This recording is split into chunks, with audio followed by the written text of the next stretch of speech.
చేసింది. మరి అలాగే ఇప్పుడు ఎఫెసు గురించి మాట్లాడుతున్నాను. ఒకసారి 1వ దినవృత్తాంతాలు 4:9 చూడండి. ఒకసారి 1వ దినవృత్తాంతాలు ఎఫెసు తన సహోదరుల కంటే ఘనము పొందిన వాడై ఉండెను. వేదన పడి ఇతని కంటినని అతని తల్లి అతనికి ఎఫెసు అని పేరు పెట్టెను. ఇశ్రాయేలు దేవుని గురించి మొదలుపెట్టి నీవు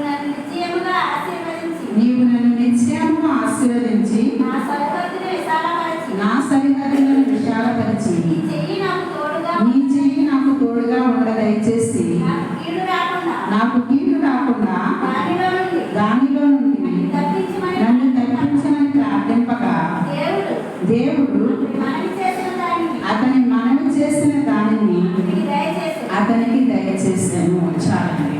మరి ఇక్కడ ఎఫెసు అనగా వేదన పుత్రుడు అన్నమాట. మరి అయితే ఈ మొదటి అధ్యాయం నుండి కూడా చూస్తే, ఈ దినవృత్తాంతాల మొదటి అధ్యాయం నుంచి కూడా చూస్తే వంశావళుల గురించి రాస్తాడు. వంశావళులు, ఈ వంశావళులు అందరిలో కూడా మరి 9-10 వచనాలకు వచ్చేసరికి ఎఫెసు గురించి రాస్తున్నాడు. మరి అయితే ఈ అధ్యాయాలన్నీ కూడా ఎంతమంది ఉన్నారంటే 500 వంశావళులు ఉన్నారు. ఎంతమంది ఉన్నారండి? 500 వంశావళులు ఉన్నారు. మరి ఫస్ట్ నుంచి చూస్తుంటే మరి చూడండి ఒకసారి.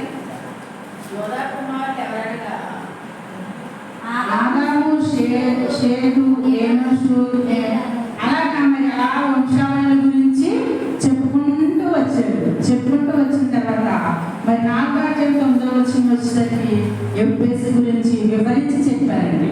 ఎవరి గురించి కూడా వివరించి చెప్పలేదు, ఎఫెసు గురించి వివరించి చెప్పారు. ఏంటంటే మరి ఈయన పుట్టినప్పుడు తల్లికి చాలా వేదన కలిగినంట. వేదన కలిగితే మరి ఆమె ఏం చేసిందంటే మరి తనకి నాకు ఇంత వేదన కలిగి చేసిన నీకు మరి ఎఫెసు అని పెట్టింది. ఎఫెసు అంటే మరి వేదన గుర్తు కాబట్టి అది చాలా మంది లోకంలో అతను హేళన చేయొచ్చు. వీడు పుట్టేటప్పుడు అలా అమ్మకి చాలా వేదన కలిగించి పుట్టాడు అనేసి మరి అతనికి చాలా మరి హేళన చేయొచ్చు లోకం అంతా. మరి అలాగే మరి వాళ్ళ ఇంట్లో అన్నదమ్ములు కూడా మరి ఎవరే వేదన అనిపిస్తే ఎవరికైనా బాధగానే ఉంటారు కదా. మరి మన అలాగే మరి వాళ్ళు కూడా ఇంట్లో కూడా అతను మరి ఒక హేళనగానే ఉన్నాడు.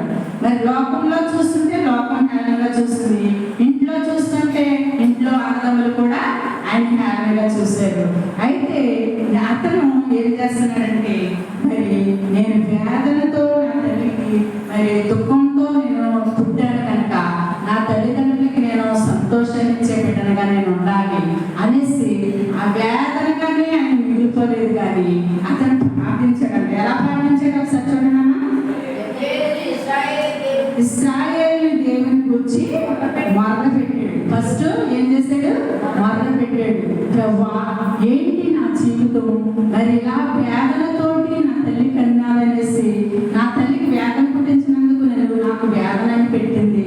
మరి నా జీవితం ఏంటి ప్రభువా అనేసి అతను దేవుని యొక్క మొదలు పెట్టుకున్నాడు. మరి అలాగే మరి మనకి ఒక 9 పిల్లలు ఉండొచ్చు. 9 పిల్లలు ఉన్న తర్వాత మరి ఒక పిల్లవాడు మంచిగా ఎదుగుతూ దేవునికి సంతోషపెడుతూ తల్లిదండ్రులను సంతోషపెట్టినప్పుడు మరి ఆ దేవునికి ఆ బిడ్డను బట్టి దేవునికి సంతోషమే, తల్లిదండ్రులకి సంతోషమే, అలాగే సహవాసానికి కూడా మంచి పేరు తెచ్చాడనేసి ఒక సంతోషం అంటారు. మరి అలాగే మరి ఇక్కడ ఎఫెసు ఏం చేస్తున్నాడంటే నా తల్లికి వేదన కలిగించి నేను పుట్టాను కనుక మరి నేను వేదనగా మిగిలిపోకూడదు, కానీ దేవుని సన్నిధిలో ఆశీర్వాదం పొందుకోవాలని ముందుగా ఏం చేశాడంటే మొదలు పెట్టాడు. మరి మన జీవితంలో మనకు కలిగే శోధనలు బట్టి, ఎరుపులను బట్టి, ఇబ్బందులను బట్టి మనం లోకం వైపు చూసుకుంటున్నప్పుడు లోకం మనం హేళనగా చూడవచ్చు, మరి ఇంట్లో హేళనగా అవ్వచ్చు, సహవాసంలో హేళనగా అవ్వచ్చు, కానీ ఇష్టమైన మొర మనం పెట్టుకుంటే దేవుడు మరి అక్కడ ఎఫెసుని ఆశీర్వదించాడు. అలాగే మన జీవితాన్ని కూడా ఆశీర్వదించే దేవుడుగా ఉన్నాడు. తర్వాత మొర పెట్టాడు. తర్వాత ఏం చేశాడండి? నీవు నన్ను నిశ్చయముగా ఆశీర్వదించి నీవు నన్ను నిశ్చయముగా ఆశీర్వదించి నా సరిహద్దులను విశాలపరిచి చెయ్యి నాకు తోడుగా ఉండదు. నీ చెయ్యి నా తోడుగా ఉండ దయచేసి. మరి దేవుని చెయ్య మనకు తోడుగా ఉంది.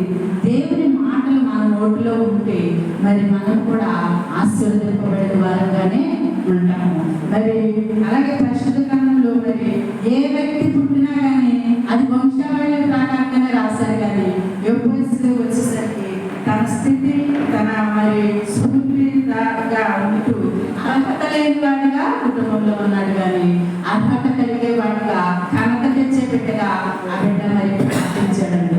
దేవుని ప్రార్థించినప్పుడు మరి దేవుడు ఆయన్ని ఎంతగానో ఆశీర్వదించాడు. మరి అలాగే యాకోబు రాహేలు కూడా యాకోబు రాహేలులో చూస్తుంటే రాహేలు కూడా బెనూనికి పుట్టాడంట. యాకోబుకి రాహేలుకి బెనూని అని పుట్టాడు. ఆ బిడ్డ పుట్టినప్పుడు మరి ఏమంటుందంటే రాహేలు నా దుఃఖ పుత్రుడా అనేసి చెప్తుంది. మరి దుఃఖంతో పుట్టి మరి యాకోబుకి అందించిందంట. ఈ బిడ్డ నాకు దుఃఖం కలిగించి పుట్టాడు కనుక నీకు అప్పచెప్తున్నాననేసి వెంటనే తన ప్రాణం విడిచింది. అప్పుడు మరి అతను బెనూనీలాగా ఉండలేదు. కానీ తండ్రి ఏం చేశాడంటే బెన్యామీను అని పేరు పెట్టి మరి అతన్ని దేవునికి ఆశీర్వాదకరంగా పెంచాడు. మరి ఆయన జీవితంలో కూడా మరి తల్లికి మరి ఒక వేదనగా మిగిలినప్పటికీ, మరి కుటుంబంలో ఒక వేదనగా పుట్టినప్పటికీ, మరి సహవాసంలో ఒక వేదనగా ఉన్నప్పటికీ మనం దేవుని సన్నిధిలో మొదలుపెట్టుకున్నప్పుడు ఆ మొర దేవుడు ఆలకించి మనల్ని ఆశీర్వదించే దేవుడిగా ఉన్నాడు. మరి అలాగే మరి బెన్యామీను అతని జీవితం కూడా మారిపోయింది. తండ్రి ప్రార్థన బట్టి మరి నా కొడుకు బెన్యామీనులాగా ఉండకూడదు, కానీ బెన్యామీను లేక ఆశీర్వదింపబడిన కుమారుడిగా ఉండాలని కుమారుడి కొరకు ప్రార్థించినప్పుడు కుమారుడు బెన్యామీనుగా మారాడంట. మరి అలాగే మరి ఆయన బెన్యామీను ఆయన యోసేపు ఆయన అబ్రహాం లాగా విశ్వాసవీరుడు కాదు, కానీ మరి మోషేలాగా దావీదులాగా మరి వీరవీరుడు కాదు, కానీ మరి ఆయన దేవుని పాదాలు పట్టుకున్నప్పుడు ఆయన లేని స్థితిలో మరి ఆయన వేదన స్థితిలో ఆ బిడ్డ వేదన స్థితిలో దేవుని పాదాలు పట్టుకొని ప్రార్థన చేసినప్పుడు మరి నా పుట్టుకతో నా గురించి వేదన చెందింది, నా తల్లికి ఉన్న వేదన నేను తీసివేయాలని దేవుని సందులో ఘన విజయాన్ని నేను పొందుకోవాలనేసి ఒక పట్టుదల కలిగి మరి ప్రార్థించినట్లుగా ఇక్కడ కనపడుతుంది. మరి మళ్ళీ కొంచెం చూడండి. నాకు తోడుగా ఉండ దయచేసి నాకు తోడుగా ఉండి దయచేసి కీడు రాకుండా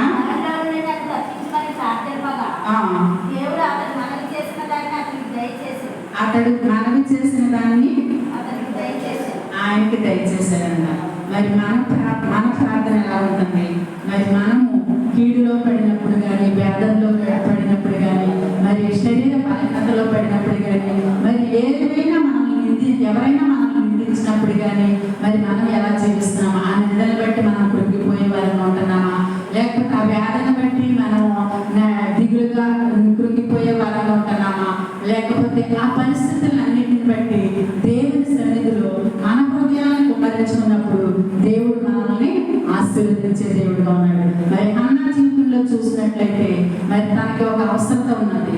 ఆ అవసరతను బట్టి లోకంలోకి వెళ్ళి లోకంతో చెప్పుకోలేదు, కానీ తన బంధుమిత్రులతో చెప్పుకోలేదు, కానీ ఎవరితో చెప్పుకోలేదు, కానీ దేవుని సన్నిధిలోకి వచ్చి తన ఆత్మను కుమ్మరించుకుంది.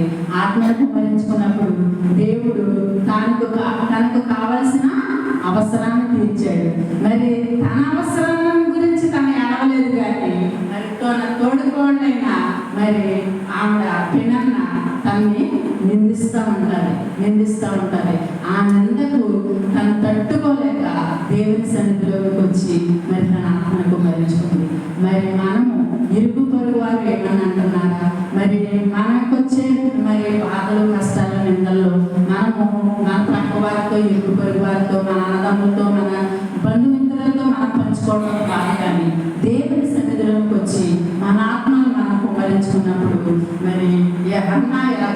తన బహుమానాన్ని పొందుకుని సంతోషం కలదే వెళ్ళిండు.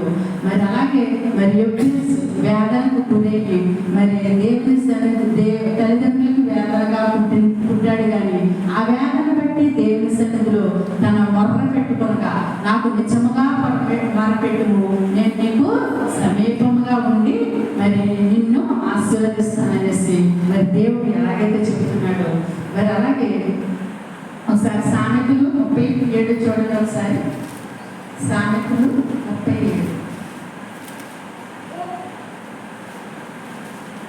దేవా 37 వచనం.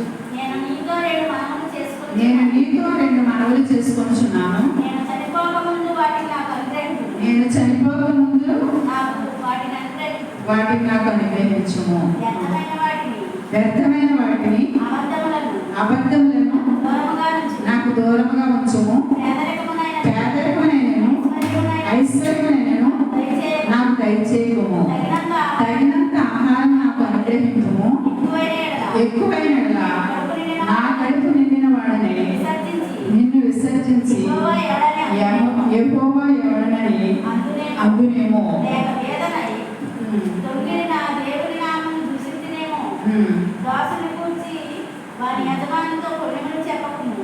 చాలండి. మరి ఇక్కడ ఆకూరు అనే ఆయన మరి చెప్తున్నాడు, దేవా నేను నిన్ను నీ సన్నిధిలో 2 మనవులు చేసుకున్నాను అన్నాడు. మరి మనము చనిపోకముందు నేను చనిపోకముందు వాటిని నాకు అనుగ్రహించును. వ్యర్థమైన వాటిని అబద్ధములను నాకు దూరంగా ఉంచును. మరి వ్యర్థమైన పనులు మనం చేస్తున్నామేమో, వ్యర్థమైన ఆలోచనలతోటి మన తలంపులు చెడిపోతున్నాయేమో, మన ఊహలు వ్యర్థంగా చెడిపోతున్నాయేమో, వాటన్నిటిని బట్టి మనము ఈ దినాన్ని దేవుడు మనతో మాట్లాడుతున్నాడు. సరి చేసుకొని దేవుని సన్నిధిలో మన అవసరతను బట్టి మన ఆత్మను కుమ్మరించుకుంటే దేవుడు మనల్ని ఆశీర్వదించే దేవుడు అన్నాడు. మరి అలాగే మరి పేదరికమైన ఐశ్వర్యమైన నాకు దయచేయమన్నాడు. మరి పేదతనం ఉంటే మరి దొంగలిస్తానేమో, మరి మరి అలాగా నేను పాడైపోతానేమో అనేసి పేదరికం అవుతానన్నాడు. అలాగే ఐశ్వర్యం ఉంటే మరి గర్వం వచ్చేస్తుందేమో నాకు అనేసి మరి ఐశ్వర్యం కూడా కోరుకోవట్లేదు కానీ తగు మాత్రంగా దేవుడు అడుగుతున్నాడు. దేవుని సన్నిధిలో అడిగి మరి పొందుకునే బిడ్డగా అనిపిస్తున్నాడు. మరి అలాగే మరి మన జీవితంలో మరి ఒక చిన్న ప్రార్థన ఏం చేశాడండి? వేదన పుత్రుడు ఏం ప్రార్థన చేశాడు? చిన్న ప్రార్థన చేశాడు. మొదలుపెట్టుకుని నా స్థితి మార్చు ప్రభా, మరి నా వేదన తీసే ప్రభా, నా తల్లిదండ్రులకి వేదనగా ఉండకూడదు ప్రభా అనేసి తన దేవుని సన్నిధిలో మొదలుపెట్టుకున్నందుకు దేవుడు ఆయన్ని ఆశీర్వదించే దేవుడిగా ఉన్నాడు. మరి అలాగే మరి యాకోబు చూస్తే మరి రాత్రంతా కూడా దేవుని సన్నిధిలో మొదలుపెట్టుకొని ఆయన కూడా ఆశీర్వాదం పొందుకున్నాడు. మరి అలాగే మనము ఈ నెలంతా ఈ సంవత్సరంలో మరి 8వ నెల ఆఖరి రోజులకు వచ్చాము. మరి సంవత్సరం అంతా ఈ 8వ నెల అంతా దేవుడు మనల్ని కాచి కాపాడాడు. ఎందుకంటే మనకంటే ఉన్నత స్థితమైన గలవారు, మనకంటే అందచందులు గలవారు, మనకంటే మరి కళాచులు మరి లోకాన్ని వెళ్ళిపోతున్నారు. కానీ ఎందుకు పనికిరాని మనల్ని దేవుడు ఇలా సజీవులతో ఉన్నాడంటే కేవలము ఆయన ఉచితమైన కృపే కనుక మనము ఎదుటివారికి వేదంగా కాకోకుండా మరి ఎదుటివారికి మనం బాధపెట్టే మనసులో లేకోకుండా మరి మన జీవితాలు మనము దేవుని సన్నిధిలో మన జీవితాన్ని దేవుడు సంతోషించాలి, మరి సహవాసం సంతోషించాలి, మరి సంఘం సంతోషించాలి, మన తల్లిదండ్రులు సంతోషించాలి. అటువంటి జీవితాలు మనము జీవించేలాగా మన జీవితం మార్చుకోవాలి. మరి అలాగే మరి కీర్తన 44:1 చూడండి ఒకసారి. కీర్తన 4. నా నీతికి ఆకారమగు దేవా, నేను మొదలుపెట్టినప్పుడు నాకు ఉత్తరమిస్తూ. మరి మన నీతికి ఆధారమైన దేవుడు. మన నీతి ఎలా ఉంటుంది? దేవుని నీతికి మన నీతికి ఏమన్నా దగ్గర సంబంధం ఉందా? దేవుని పోలి నడుచుకోమన్నాడు. రక్షణ పొందుకున్నాం మనము. రక్షణ పొందుకొని దేవుడు ఏమన్నాడంటే నన్ను పోలి నీరు నడుచుకోమన్నాడు. మరి అపొస్తలుడైన పౌలు కూడా అంటున్నాడు, నన్ను పోలి నడుచుకోండి. అపోస్తలుడైన పౌలు దేవుని పోలి నడుచుకున్నాడు. మరి ఈ లోకంలో సేవ చేస్తూ కూడా దేవుని పోలి నడుచుకున్నాడు కనుక నన్ను పోలి మీరు నడుచుకోమంటున్నాడు. మరి అలాగా మరి మనం కూడా దేవునికి మరి ఎలా ఉంటున్నామో మనం ఒకసారి ప్రశ్న వేసుకొని మరి మన ప్రాంతంలో మన జీవితాన్ని సరి చేసుకొని దేవుణ్ణి అడగాలంట. మార్కు 11:24 చూడండి ఒకసారి. మార్కు 11:24. అది చేత ఆ, ప్రార్థన చేయనప్పుడు ప్రార్థన చేయనప్పుడు జరుగుతున్న వాటిని పొందుతున్నాను. నీవు అడుగుచున్న వాటిని కూడా పొంది ఉన్నావని నమ్మాలి. మరి మనం చాలు మరి మనము మరి ప్రార్థన చేసేస్తాము. తండ్రి ప్రభా నాకు అది కావాలి, ఇది కావాలి, ఈ బాధ తొలగాలి, మరి వేదన తొలగాలి అనేసి ప్రార్థన చేసేసుకుంటాం. కానీ మళ్ళీ ఏమంటుందంటే ఒక అనుమానం అలా వస్తుంది. తగ్గుతుందా తగ్గుదో, వెళ్ళాలి హాస్పిటల్కి వెళ్ళాలి, అలాగే ఇలాగెళ్ళాలి. కానీ ఇప్పుడు ఏమంటాడంటే ప్రార్థన చేసిందన్నీ కూడా మనము పొందుకున్నామని నమ్మాలంట. మరి ఒక ఏంటంటే ఒక ఈ పంట వెళ్ళి అవతల పడిపోతుంది అనేసి వాక్యంలో ఉన్నారు కదా. అలాగే ఒక 4-5 స్త్రీలు ప్రార్థన చేసుకుంటూ వాళ్ళ ఇంటి ఎదురుమండగా ఒక అమ్మాయి ఇంటి ఎదురుమండగా ఒక కొండలాంటి రాయి ఉన్నదంట. రాయి ఉంటే ఏం చేస్తుందంటే ఆ రాయి తొలగిపోవాలి అనేసి ప్రార్థన చేస్తే ఆ రాయి తొలగిపోతుంది కదా అనేసి వారి ఒక విశ్వాసంతో ప్రార్థన చేసుకుంటున్నారంట. ప్రార్థన చేసుకుంటా విశ్వాసంతో ప్రార్థన చేసుకుంటే తొలగిపోతుంది నిజంగానే. కానీ ఆమె ఏం చేస్తుందంటే చిన్న ప్రార్థన చేసుకుని తొలగిపోయిందా లేదా బయటకు వెళ్ళి చూస్తుందంట. ఎలా తొలుగుతుంది? తనలో అవిశ్వాసం ఉన్నది తొలగదు. ఎప్పుడైతే మనం విశ్వాసంతో దేవుణ్ణి ప్రార్థించుకుంటామో మరి పట్టుదల ప్రార్థన మన పరిస్థితులు కూడా మారుస్తుందంట. మరి విశ్వాసంతో మనం దేవుని సన్నిధిలో మరి మొదలు పెట్టుకున్నప్పుడు దేవుడు మన మొదలన్నీ ఆలకించే దేవుడుగా అనుకున్నాడంట. మరి యొబ్బేసు ఇశ్రాయేలు దేవునికి మొదలు పెట్టుకుంటున్నాడు. మరి మోషే మరి ఇశ్రాయేలు జనాన్ని కూడా విడిపించి రక్షించినప్పుడు ఏమన్నాడంటే నీ సన్నిధి నాకు తోడుగా రాని ఎడల నేను వెళ్ళను అనేసి అన్నాడు. మరి దేవుని సన్నిధి మనతో ఉంటూ మరి మనల్ని నడిపించాలంటే మన జీవితాన్ని సరి చేసుకొని దేవుని సన్నిధిలో యథార్థమైన జీవితాలు జీవిస్తూ మనం ముందుకు సాగాలి. మరి మన భక్తి జీవితం జీవిస్తున్నాము, మరి ప్రార్థనా జీవితం జీవిస్తున్నాము అని అనుకుంటున్నాం. కానీ మరి మన జీవితం ఎలా ఉందనేది ప్రశ్న వేసుకొని మన నీతి నిజాయితీ, మన భక్తి, మన యథార్థత దేవుని దృష్టికి మరి యోగ్యంగా ఉన్నదా లేదా అని మనం ప్రశ్న వేసుకొని దేవుని సన్నిధిలో విరిగి నలిగిన హృదయంతో దేవుని సన్నిధిలో విజ్ఞాపన చేస్తే దేవుడు మనగా ఆలోచించి యొబ్బేసుకున్నాగా ఆలోచించి వేదన పుత్రుడిగా ఉన్న కుమారుడిని మరి ఎలా చేసేదంటే అక్కడ ఒకసారి చూడండి. ఇశ్రాయేలు దేవుని గురించి మొదలుపెట్టినప్పుడు నిత్యముగా ఆశీర్వదించాడు. మరి అలాగే మరి దేవుని సన్నిధి మరి దేవుడు యొబ్బేసుకి ఎలాగైతే తోడుగా ఉండి వేదన పుత్రుడిగా కాకుండా దేవుని సన్నిధిలో సంతోషిస్తూ మరి దేవుని ఆశీర్వాదాలు పొందుకున్నాడు. అలాగే మా జీవితాల్లో నా జీవితంలో కూడా ఒక వేదన కలిగినప్పుడు ఒక బాధ కలిగినప్పుడు మరి మనము దేవుని సన్నిధిలో మొదలు పెట్టుకున్నప్పుడు దేవుడు మనం ఆలకించి దేవుడికి మనకి ఒక సంతోషకరమైన జీవితాన్ని దేవుడు అనుగ్రహిస్తాడు. ఈ కొద్ది మాటలు దేవుని మరి ఈరోజు